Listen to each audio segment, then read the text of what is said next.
Hey everyone, here we are. This is our second video for the day. So what we're going to start doing in this video is cutting out the shape we want for our project. It's one of our lots of big decisions, but that's great. So what I have in front of me is the face that I drew of myself on the charcoal paper. If it has a sticker on the back, just because we are going to glue it down, peel out the sticker and toss it. Other things you need your piece of foam board. That's what this is here. So if you don't have that yet, you can't do today's project yet. You get that picked up. I think the sticker's on here in such a way that's a little irritating to remove. So, oh, here it goes. If yours comes off like this, get rid of it.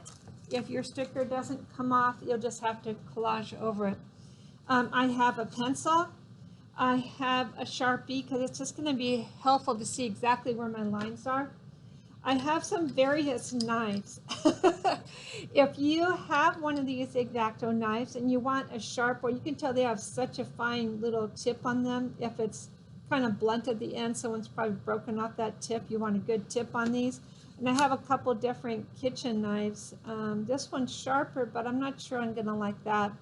Anyway, so if you don't have one of these, take a couple kitchen knives because one's definitely going to work better than the other ones.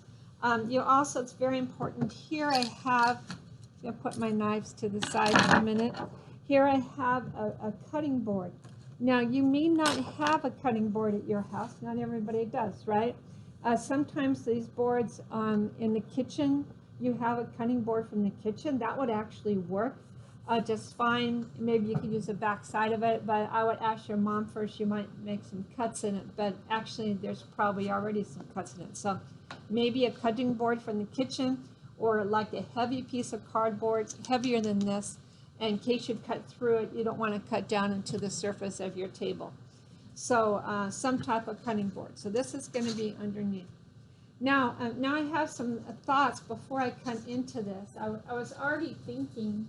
First of all, the kind of first time we did this project, I did a shape, so now it would look like this. But I just kind of had myself and a basic line around it. Got a pretty similar hairstyle going. And so, did I want that? And then on the back, the same shape cut out. This is just partially done because I was explaining to them how to do the project. Ignore that. Anyway, so then on the back side, I'd have something like this to work with.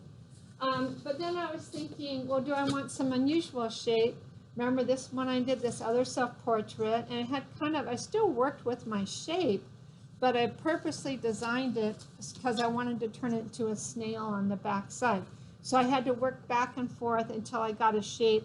Like this is a little bit weird here for the antlers or whatever, but it works with my hair.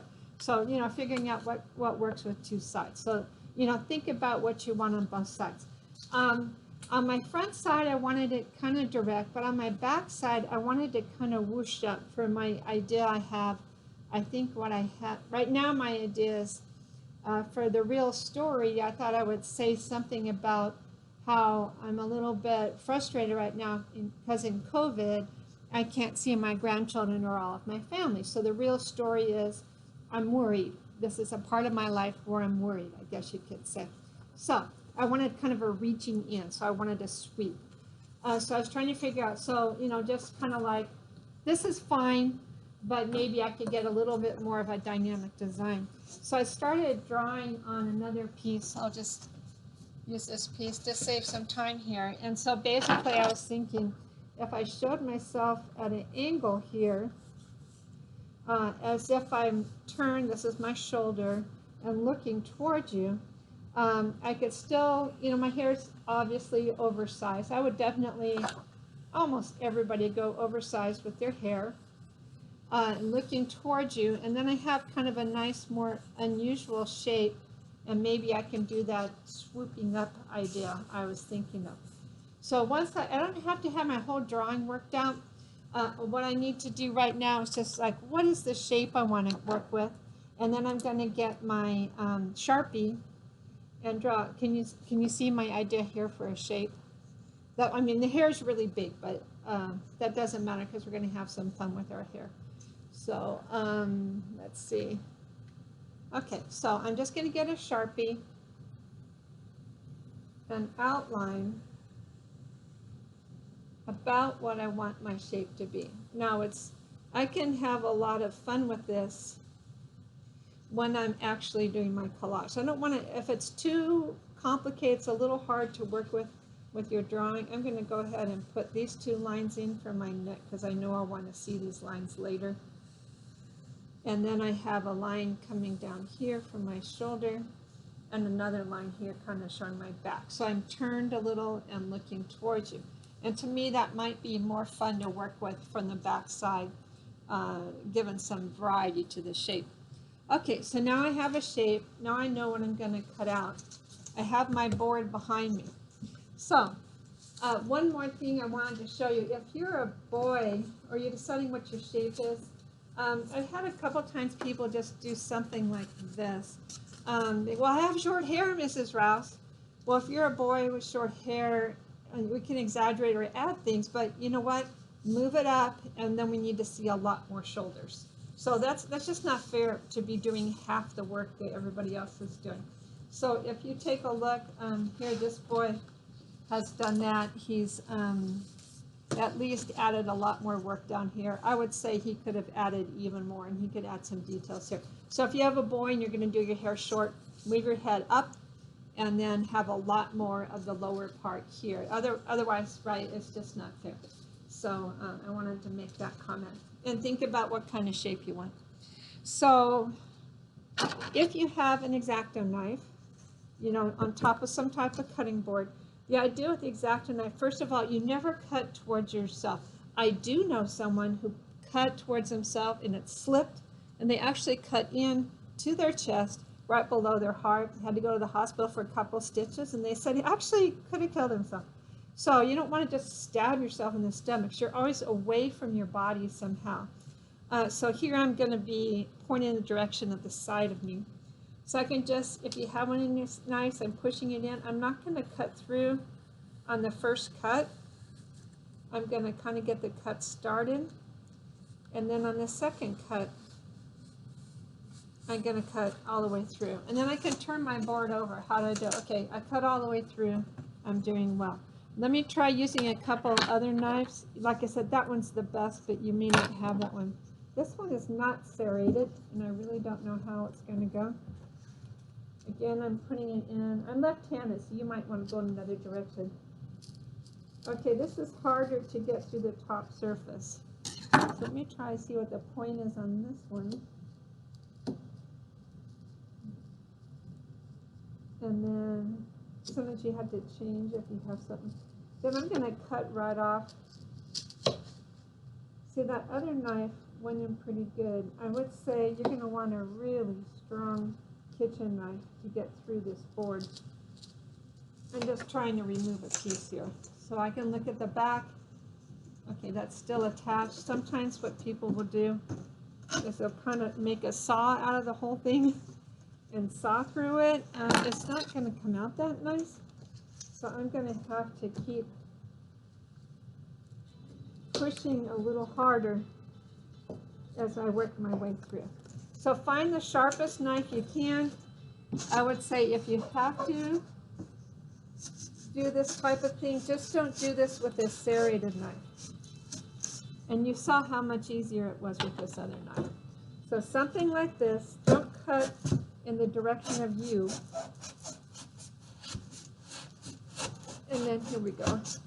And then it's often, rather than cutting out the whole thing in one piece, it's often easier to cut it out in sections, because if you have some curves and so on.